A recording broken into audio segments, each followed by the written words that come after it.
বিসমিল্লাহির রহমানির রহিম।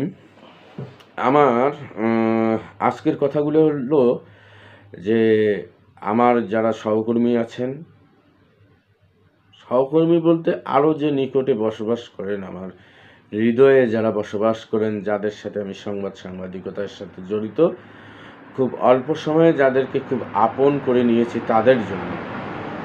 যে আসলে বিষয়টা হচ্ছে যে সাংবাদিকতা মূলত রাষ্ট্র, দেশ এবং দেশের জনগণের প্রতি দায়বদ্ধ। সরকারের কাছে অতটা দায়বদ্ধ নয় যতটা দায়বদ্ধ নৈতিকতার দিক থেকে, যে পিপলস অফ বাংলাদেশ। এখন বিষয়টা হলো যে আমরা হুটহাট করে সংবাদ লিখতেছি এবং হুটহাট করে সংবাদ প্রকাশ করতেছি। এর যে আমরা বিভিন্ন ফ্যাক্ট চেকিং চেকার যারা আছে, যে সংস্থাগুলো, সেখান থেকে আমরা জানতে পাই যে এই মিডিয়াটা এতটা ভুল সংবাদ প্রকাশ করেছে, এই মিডিয়াটা এতটা ভুল সংবাদ প্রকাশ করেছে, এই মিডিয়াটা এতটা ভুল সংবাদ প্রকাশ করেছে। এটা আসলে একটা পক্ষান্তরে একটা কি বলে যে লজ্জার বিষয় যে আমি ভুল সংবাদ প্রচার করেছি। যে আসলে বিষয়টা হলো যে আমি কোন জায়গাটায় কাজ করব। আমি কাজ করব হলো গণমানুষের জন্যে, গণমানুষের চিন্তা করে, যে গণমানুষের কোথায় লাভ লোকসান জড়িত। আমি লোকসানটা তুলে ধরবো, যে এই মানুষগুলো আমার লোকসানে পড়তেছে, এই মানুষগুলো আমার লাভের মুখ দেখতেছে, এই সমস্ত বিষয়টা। এটা হতে পারে পলিটিক্যাল, হতে পারে ব্যবসায়িক, হতে পারে কি বলে যে সাংস্কৃতিক, তারপরে খেলাধুলা, আদার্স এক্সেট্রা এক্সেট্রা। মানে জনগণ সম্পৃক্ত না থাকলে আমি ডিসিকে একটা প্রশ্নও করব না। আমি জনগণ সম্পৃক্ত না থাকলে, জনসাধারণের সম্পৃক্ত না থাকলে আমি এসপি সাহেবকে একটা ফোনও দিব না, একটা সাক্ষাৎও করব না, আমি বিভাগীয় কমিশনারকে ফোন দিব না। বিষয়টা এরকম হওয়া উচিত আমি বলে মনে করি নিজের। তারপরেও ফেসবুক ট্রায়ালের মাধ্যমে আমরা অহরহ যে মানুষগুলোকে হেনস্থার মুখে ফেলি, বিশেষ করে আমাদের একটা ফেসবুক যে কাঙ্ক্ষিত অ্যাড, এর আগে আলোচনা করেছি আমি এস হারম্যানের বই থেকে, চমস্কির বই থেকে এই যে বিষয়গুলো, যে সাংবাদিকের নীতি এবং নির্ধারণের যে বিষয়গুলো, নৈতিকতার যে বিষয়গুলো আমি এর আগেও বলেছি, আজকেও একটু ফেসবুক কেন্দ্রিক একটু কথা বলবো।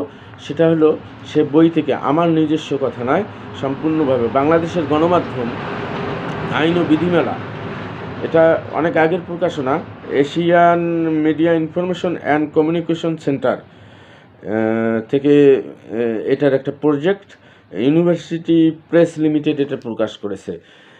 অনেক পুরানো বই আর কি। তা যাই হোক, এখানে সংবিধানের 39 অনুচ্ছেদের কথা টেনে আনা হয়েছে একটা জায়গায়। সেটা হলো যে চিন্তা ও বিবেকের স্বাধীনতার নিশ্চয়তা দান করা হইল। 2 বলা আছে যে রাষ্ট্রের নিরাপত্তা, বিদেশি রাষ্ট্রসমূহের সহিত গুরুত্বপূর্ণ সম্পর্ক, জনশৃঙ্খলা, শালীনতা বা নৈতিকতার স্বার্থে কিংবা আদালত অবমাননা, মানহানি বা অপরাধ সংগঠনের প্ররোচনা সম্পর্কে আইনের দ্বারা আরোপিত যুক্তিসঙ্গত বাধানিষেধ সাপেক্ষে প্রত্যেক নাগরিকের বাক ও ভাব প্রকাশের স্বাধীনতার অধিকারের এবং সংবাদপত্রের স্বাধীনতার নিশ্চয়তা দান করা হইল। এটা সংবিধানও আছে আমার কাছে, সংবিধানেরও একটা কপি আছে, সংবিধানেও এই ধারাটাই উল্লেখ আছে সংবিধানের মধ্যে। তো যাই হোক, বিষয়টা এরকম যে আমি একটা ছবি তুলতেছি এবং সেটা ফেসবুক আমি ব্যবহার করতেছি। ফেসবুকে আমি নিজেই অনেককে গালি দিই, নিজেই অনেককে ট্রোল করি, নিজেই। এটা আমার একান্ত ব্যক্তিগত ভাব প্রকাশ। এটার সাথে আমি যখনই একটা স্ট্যাটাস দিই, সেই স্ট্যাটাসের সাথে রাষ্ট্রের কোনো ক্ষতি জড়িত কিনা আমি এটা বারবার চিন্তা করি। আমার স্ট্যাটাসের কারণে রাষ্ট্র কোনো বিব্রতকর পরিস্থিতিতে পড়বে কিনা এটার মধ্যে আমি খুঁজে নেওয়ার চেষ্টা করি যে কোনো কারণ আছে কিনা। এই কারণগুলোর মধ্যে এখানে আরও বলা আছে, যেমন অনেক আইনেই এর আগে ছিল। তারপরে ধরেন যে এখানে আদালত অবমাননার কোনটা হবে সেটা বলা আছে। যে আদালত অবমাননা আইনে ব্যবহৃত অধস্তন আদালত বলতে এমন আদালতকে বোঝাবে যার উপরে হাইকোর্টের নিয়ন্ত্রণ আছে, অর্থাৎ যে আদালতের উপরে হাইকোর্টের আপিলের ক্ষমতা রয়েছে। যেমন ম্যাজিস্ট্রেট যখন ফৌজদারি কার্যবিধি আইনের 176 ধারা মোতাবেক তদন্ত করেন, যখন তিনি এই আইন অনুযায়ী হাইকোর্টের অধস্তন আদালত হিসেবে পরিগণিত হন। হ্যাঁ, তো এই যে বিষয়গুলো, এদের ধারা উপধারা আছে, অনেক কিছু আছে।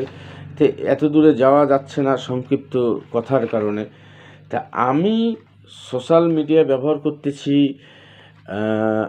আমি সরকারের সমালোচনা করব, রাষ্ট্রের যে ইয়াগুলো আছে, কি বলে যে পাবলিক প্রতিষ্ঠান আছে, সেগুলোর আমি সমালোচনা করব, সেগুলোকে নিয়ে কাজ করব। আমার সুবিধা অসুবিধা, হাসি কান্না দুঃখ বেদনার কথা আমি তুলে ধরব।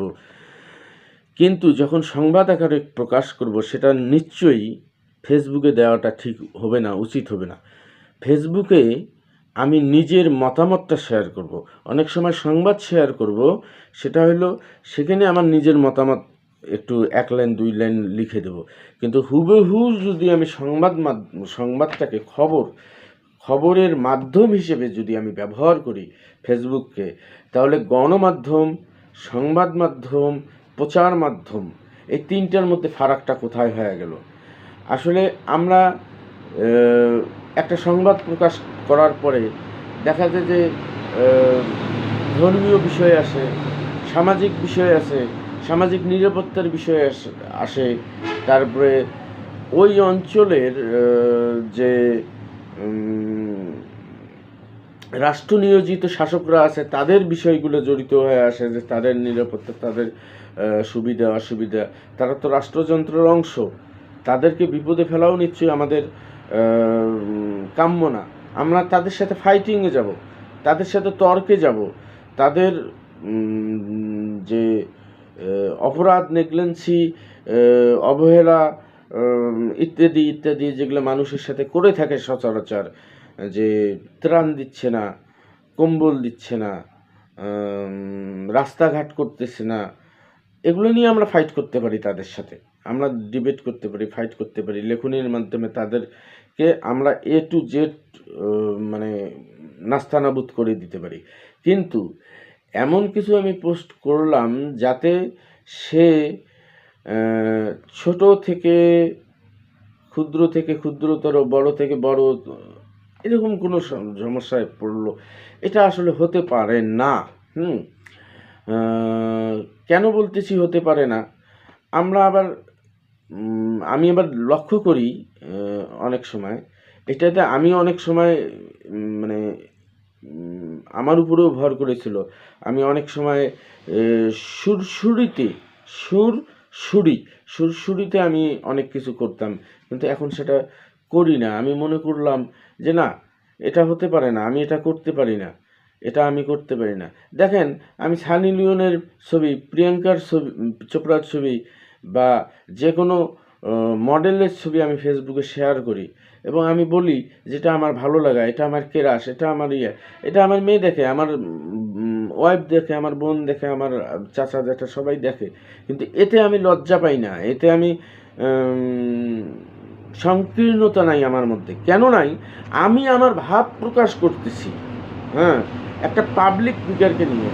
আমি যদি বলি যে প্রিয়াঙ্কা চোপড়াকে আমি ভালো লাগে, আমার সানি লিওনকে ভালো লাগে, তাহলে আমারও জাত যাবে না, তাদেরও জাত যাবে না। এই কাজগুলো আমরা ফেসবুকে করতে পারি। হ্যাঁ, ফেসবুকে আমরা আমাদের এলাকাকে রিপ্রেজেন্ট করতে পারি, কিন্তু রিপ্রেজেন্টেরও একটা ধরন আছে। কিন্তু ফেসবুক যদি মানুষের কুৎসা রটানোর জন্য হয়, এবং আমার সমাজে যদি 1-2 ততোধিক পক্ষ দাঁড়িয়ে যায় ফেসবুকের কারণে, রাষ্ট্রের যদি নথি সেখানে দেখা যায়, সেটা মনে করি অনৈতিক, আইন বিরুদ্ধ, রাষ্ট্রবিরুদ্ধ এবং সরকার বিরুদ্ধ। এখানে একটা কথা বলি যে সংবিধানে বলা আছে যে রাষ্ট্র বা সরকার বিব্রত হয় এমন কোনো কাজ নাগরিক করতে পারবে না। এই একটা মাত্র সংবিধানে নাগরিকদের উপর সংবিধান চাপিয়ে দিয়েছে।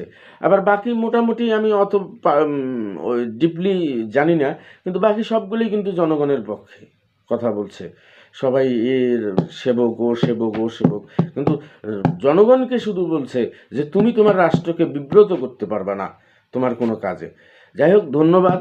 আমরা সংবাদ, স্ট্যাটাস সব কিছু দেওয়ার জন্যে আমরা একটু সচেতন হব, কারণ এই মুহূর্তে আমাদের সচেতনতা তার জরুরি। কারণ আমি মনে করি আমার খুব জঘন্যতম শত্রুটিরও নিরাপত্তার দরকার আছে। আমার প্রতিপক্ষের সম্মানজনক অবস্থানের নিশ্চয়তার যে অধিকার, সে অধিকারের জন্যও আমি কথা বলতে সবসময় প্রস্তুত থাকি এবং করেছি। তো যাই হোক, আমরা কোনো পক্ষ এবং বিপক্ষ না দাঁড় করাই আমাদের কোনো লেখার মাধ্যমে। আশা করি আমার সহকর্মীরা, আমার বন্ধুরা, আমার পেশাগত কাজে যারা আমাকে সবসময় সহযোগিতা করেন, তারা এই বিষয়টা খেয়াল রাখবেন।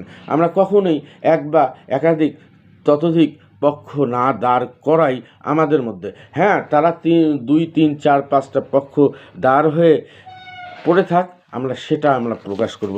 দেন আমরা জনগণের আমরা জনগণের শুধু। ধন্যবাদ। খোদা হাফেজ। ভালো থাকবেন সবাই। শুভরাত্রি।